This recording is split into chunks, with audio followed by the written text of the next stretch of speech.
Can I make a backdoor Roth IRA contribution? Let's break it down on this episode of the Hawaii Retirement Show.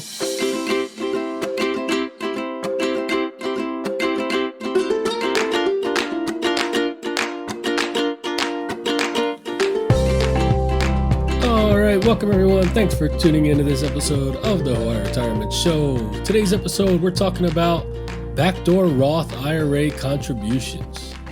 And we'll talk a little bit about what a backdoor Roth IRA is, who can make them, and kind of the processes around how you go about doing it. I'm sure a lot of you have heard about it, and with a lot of things that I talk about on this show, they're very simple and at the same time very complex. I don't know how that is, but a lot of this financial planning stuff can be very straightforward, and at the same time, there's a lot of caveats and nuance to the conversation. And same is true with the backdoor Roth IRA. So let's just start off here about what a backdoor Roth IRA actually is. And for those listening via the podcast here, there's also a flow chart that I'll put up on the website as always, and it's up on the YouTube video that you can follow along with. But what a backdoor Roth IRA is essentially if you earn too much, right, your modified adjusted gross income is too high to directly contribute to a Roth IRA, then you can kind of go through the back door to make Roth IRA contributions. And the way you do that is you're going to make your normal IRA contributions to the traditional IRA, right? But because you make too much, your modified adjusted gross income is too high, you will most likely not be able to take a deduction on those contributions to the traditional IRA, right? That's the benefit of the traditional IRA is you can defer the taxes. You get a pre-tax contribution, so you can tax defer the taxes on that contribution, and you pay the taxes on the growth later. If your modified adjusted gross income is too high, you're no longer able to take that tax deduction for the traditional IRA contributions. And likewise, if your MAGI is too high, you can't make Roth IRA contributions. So your kind of only option for making IRA contributions at that point is through non-deductible contributions. And those non-deductible go in the traditional IRA wrapper, but like I said, they're just non-deductible. And if you have a mix in your IRA of deductible contributions and non-deductible, then that's where a little bit of the headache comes in. And you got to do a good job of keeping track of this. And you do that through your taxes, right? How much of that big pot in your traditional IRA is made up of non-deductible contributions and deductible contributions? Because that's going to determine when you take distributions or do conversions, what part of that is being taxed. Gains always taxed, right? But your non-deductible contributions, they won't be taxed because you didn't take that deduction for them, right?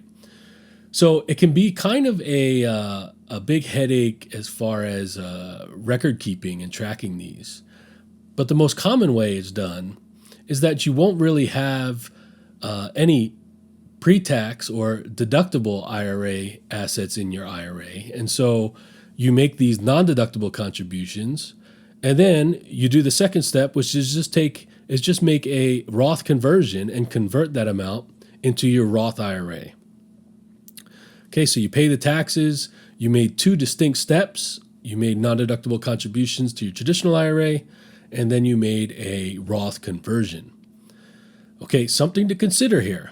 The IRS looks at your IRAs when you make conversions or distributions as an aggregate, right? So if you have three different traditional IRAs and you do a conversion for that year of $7,000, it's going to come out what they call pro rata, right? So you can't decide what contributions, deductible or non-deductible, get converted, right? It comes out pro rata, proportionally, right? Between all of your IRAs. We're not just looking at one. If you have three different traditional IRAs, we're looking at all of them as one whole, right? And so when you do this conversion, it's going to come out pro rata proportionally. And so some of that conversion could be both deductible and non-deductible contributions, right? Now, if you convert the whole thing, then you just figured out how much was deductible, how much was non-deductible. You pay the taxes on it, and move on from there. That's why the cleanest way to do this backdoor Roth IRA is if we have no existing assets in the traditional IRA. Okay, so I touched on the pro rata rule, right? It's going to come out pro rata proportionally between all of your traditional IRAs.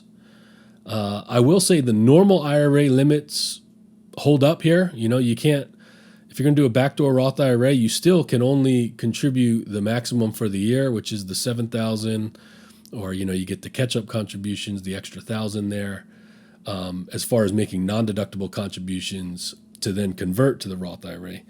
Those normal IRA limits still hold up. And like I said earlier, it is kind of a two-step process. Non-deductible contributions, and then the next step is conversion into the Roth IRA. So there is something called the step transaction doctrine. And what that kind of says is you can't, the IRS is going to look at it, certain things, I guess, in the tax code, and if they see you make two distinct steps, but it's viewed as achieving one sort of objective, then they can say, no, you can't do that. The Roth IRA seems to be widely accepted. Everybody knows it's out there. The IRS is aware of it. And the step transaction doctrine applies, but I haven't seen it really been enforced. And some people recommend, you just got to make two distinct steps, right? Maybe you make your non-deductible contributions this month, and a couple months later, a year later, whatever it might be, you decide you want to do the Roth conversion. Essentially, you just did the backdoor Roth IRA, right? I don't know how it would be perceived if you did non-deductible contributions today, and then as soon as it hit your account the next day, you immediately do the Roth conversion to complete the backdoor Roth IRA. I don't know if the IRS would flag that. Not too sure. But there is that step transaction doctrine, and typically you wait a couple months, a year, you get on some sort of schedule. So it looks like it's two distinct moves, right? Two distinct steps there.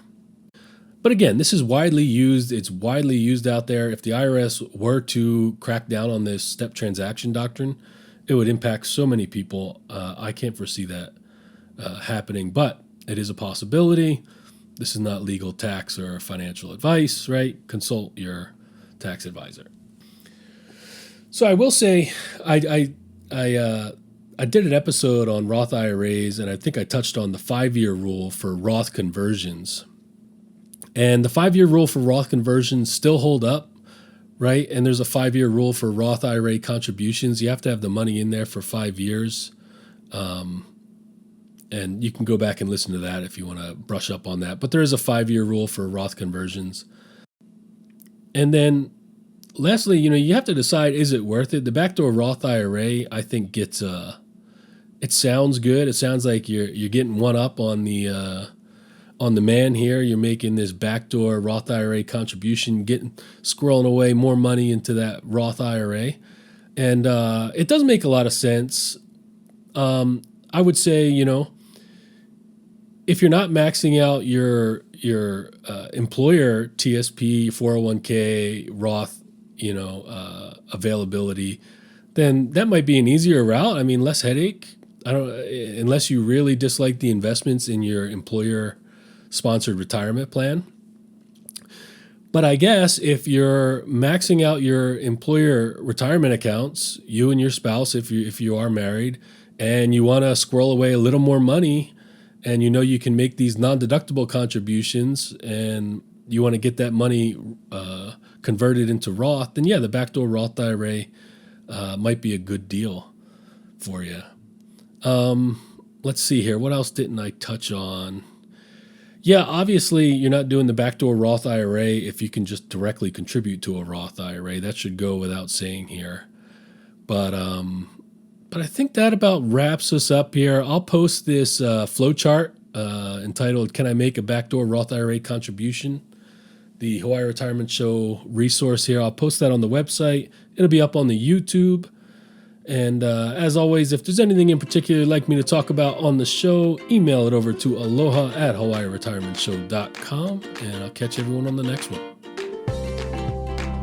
The opinions and statements presented on this show are for general information only and are not intended to provide specific advice or recommendations. Never make any investment or financial decisions based on information offered on this show without first consulting your financial, legal, or tax advisor. All economic and performance information mentioned on the show is historical in nature and is not indicative of any future results. All indices mentioned on this show are unmanaged and cannot be invested in directly. All information is believed to be from reliable sources. However, we make no representation as to its completeness or accuracy. Lastly, all opinions expressed by Jason Cutitta and any guests on the show are solely their own opinions and do not reflect the opinions of or are endorsed by ToBA Financial. For Jason Cutitta, investment advisory services are offered through ToBA Financial LLC, a registered investment advisor offering advisory services in the state of Hawaii and in other jurisdictions where exempt from registration.